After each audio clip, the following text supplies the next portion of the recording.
Here's the top 7 reasons why Apple is so successful, and we're starting right now with number 1, simplicity and clear purpose.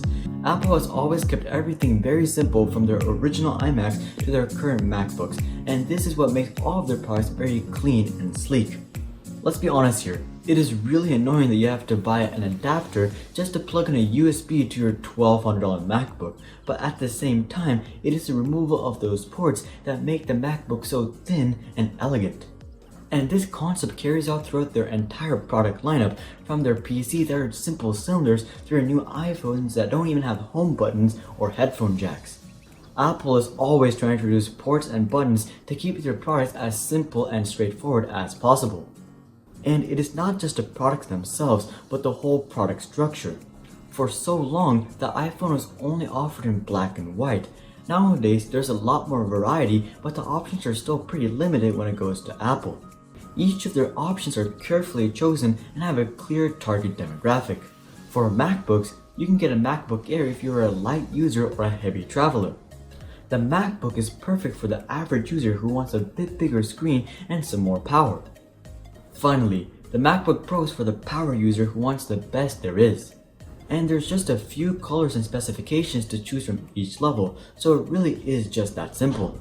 Their simple design and uncomplicated product lineup has defined them over the past couple of decades and is a huge differentiating factor from their competitors.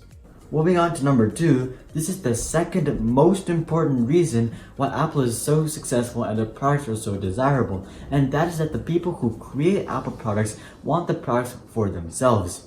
A lot of times, you will see company CEOs and workers not even use the products that they are creating.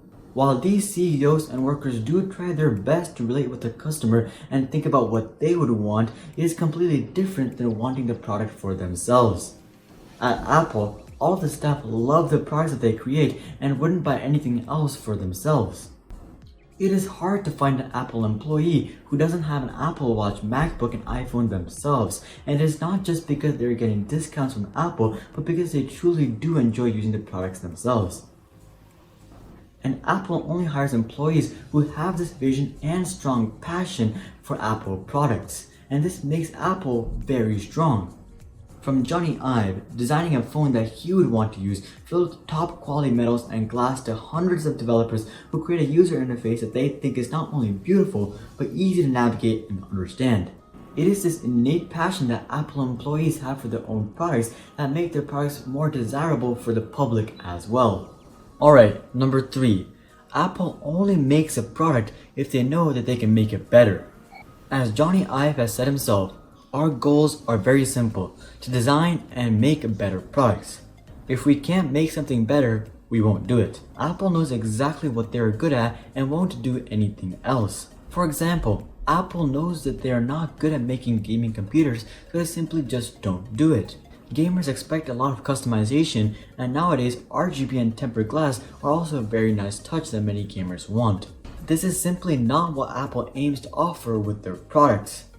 Like I discussed in point 1, Apple likes to keep things simple and are definitely not interested in adding RGB into their products, and as a result, they steer clear from this market.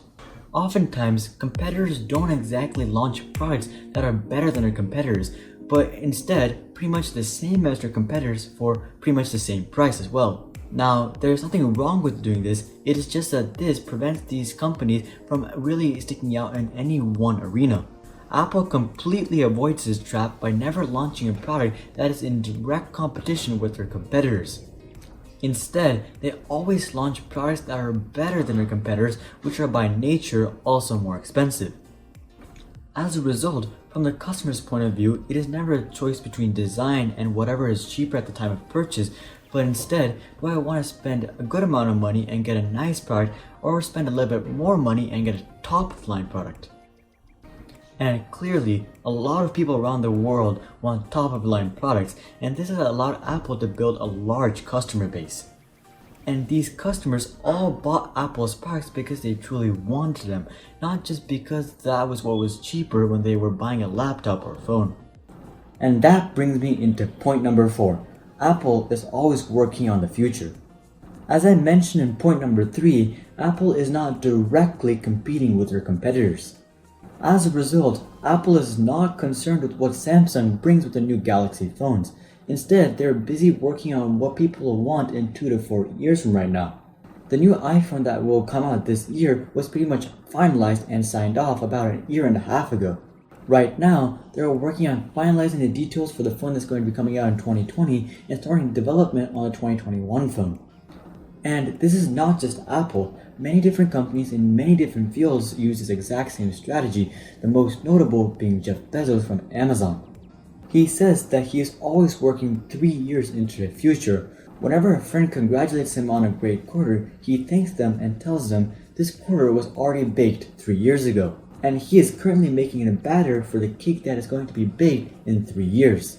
And this is crucial because this enables Apple to shift their focus away from what their competitors are releasing into what they think the public will want.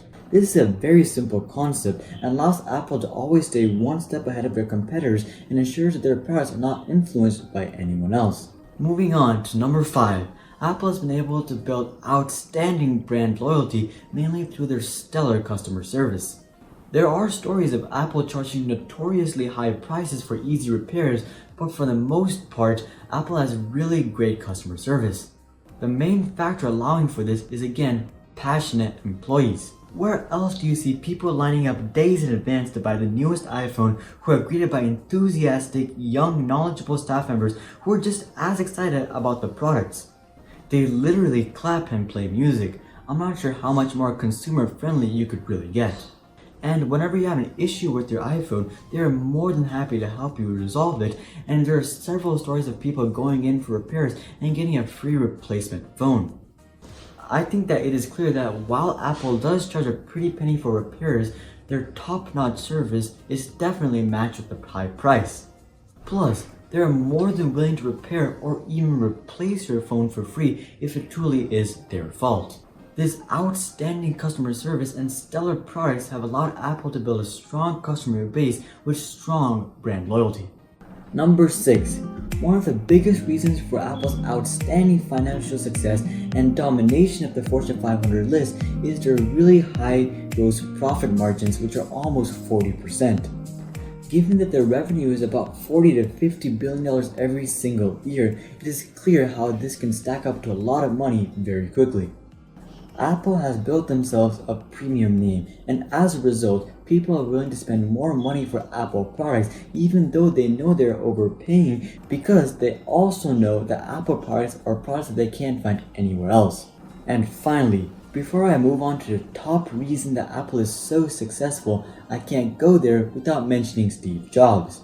Steve Jobs is single-handedly one of the most influential people at Apple, and without him, Apple may not even exist today. They may have gone bankrupt in the early 2000s and closed if it weren't for Steve Jobs' iPod. Steve Jobs poured his heart and soul into his company for many decades, even working for $1 per year.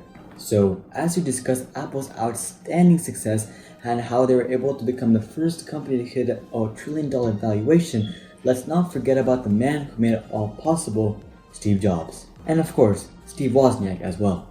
Finally, the most important reason Apple is able to garner so many sales is because they reinvent products.